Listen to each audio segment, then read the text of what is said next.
Well, hey everybody, welcome back. Today is a beautiful, brisk fall Colorado day. So I figure me and you, are gonna head to a beautiful county park that I go to quite often. I go to it so often that I consider it my neighborhood park. I always just very casually hike and stroll along the trails and enjoy every ounce of the beauty while passing these amazing historical sites. And I've got to be honest, I have never taken the time to really learn a whole lot about these historical sites. So today, we are going to head over to that park. It's called Mt Falcon Park. There's an east side and a west side. We're going to actually enter through the west side today. It sits in a quaint little mountain town called Indian Hills, and I will see you when we get there.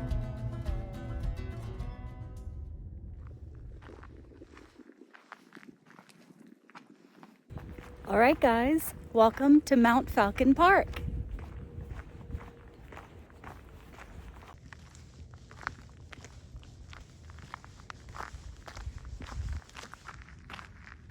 We are going to hop on Castle Trail first and head to our first two historic sites of the day. Let's go.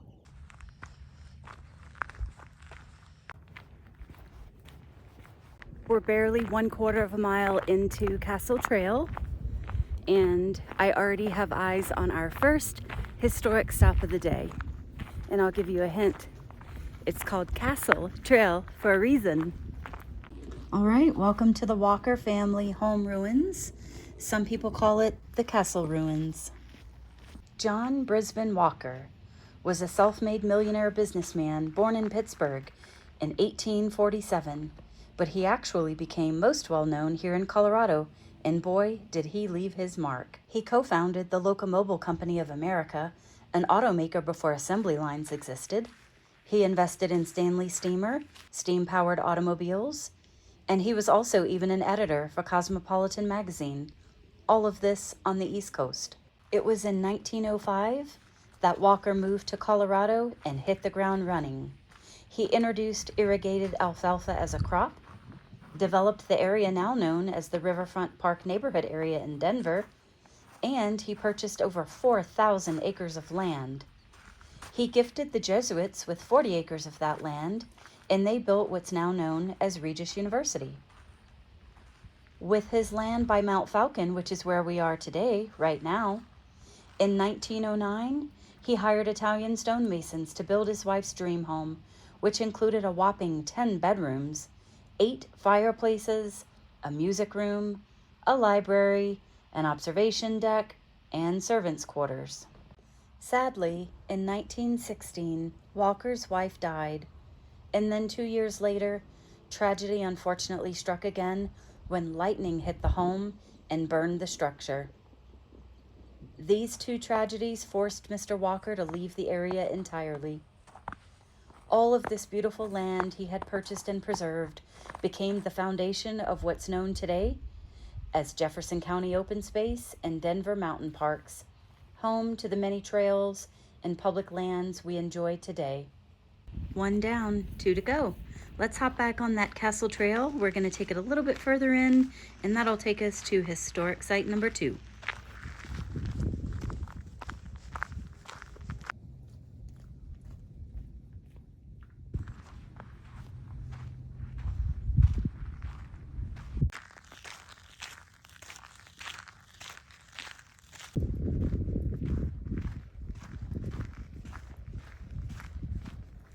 We're almost to historic site number 2 of the day, but I wanted to pause here and show you the view behind me.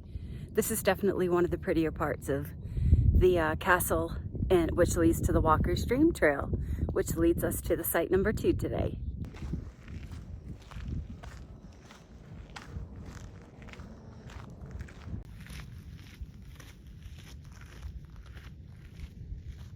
Welcome to the site of the Summer White House. John Brisbane Walker was also a very successful contractor. He dreamed of a castle in the sky for U.S. presidents to enjoy during their summer visits to Colorado. He hired a Denver architect to draw plans for a 22-room presidential castle, but he shortly after became very busy with other projects, and unfortunately, the Summer White House never came to be. What's left today is a marble marker where the castle was going to be built.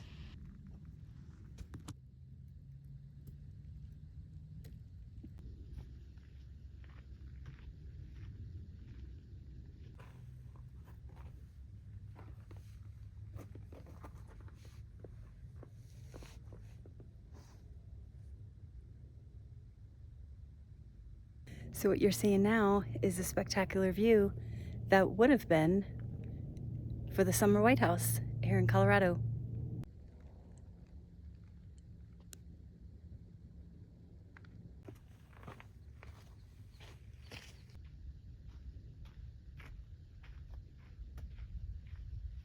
We just finished up with historical site number 2. We are going to hop back on Walker's Dream Trail down to Castle Trail, and we're going to head to our 3rd historic site of the day.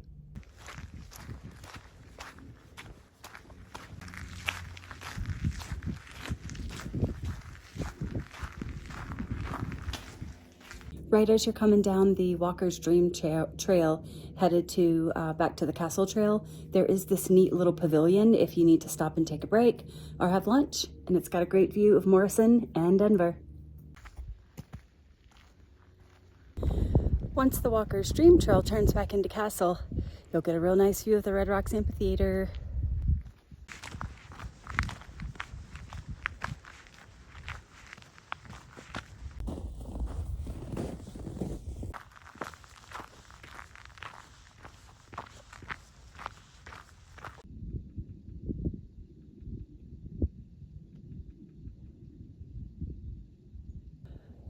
Wow, that was lucky. Mule deer are known to hang out in this park, but it's been a long time since I've seen one. That was really awesome to see that little buck.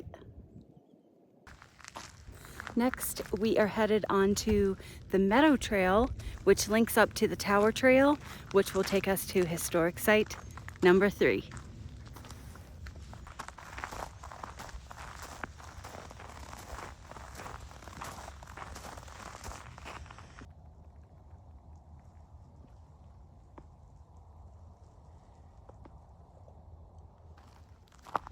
Welcome to the Eagle's Eye Shelter.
The walkway up to the Eagle's Eye Shelter takes you right up to this deck, and the views are phenomenal.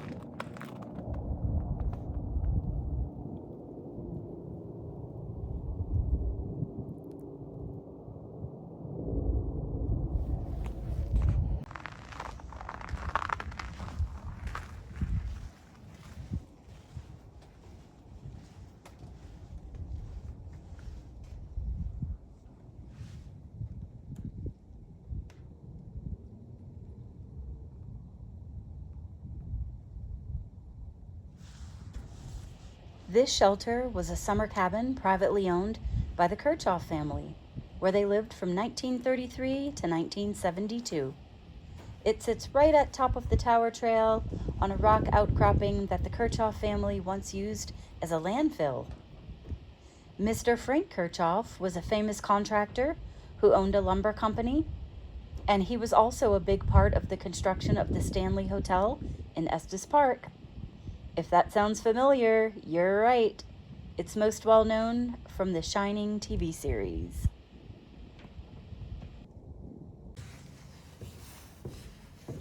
This shelter and picnic area is a favorite spot of mine to come, even when it's raining or snowing, since it provides such amazing cover. I always find myself up here praying or meditating or stretching up here. It's always a peaceful feeling.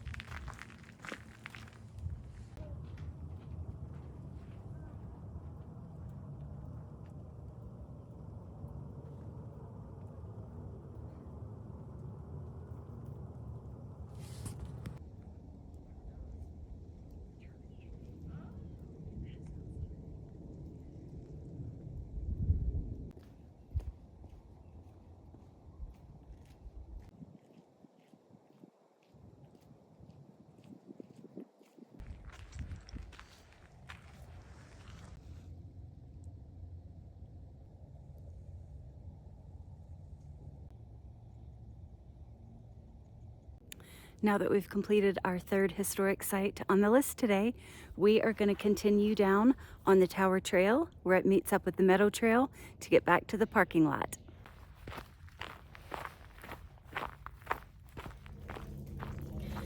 The impressive views from all three of these historical sites today that we visited, it just never gets old. I feel so lucky to call this park my neighborhood park, and I am so glad that you joined me on this little different kind of video today, a little history trip today, a little field trip. So I will see you on the next wall trek video. Thank you for joining again, and take care in the meantime. Bye.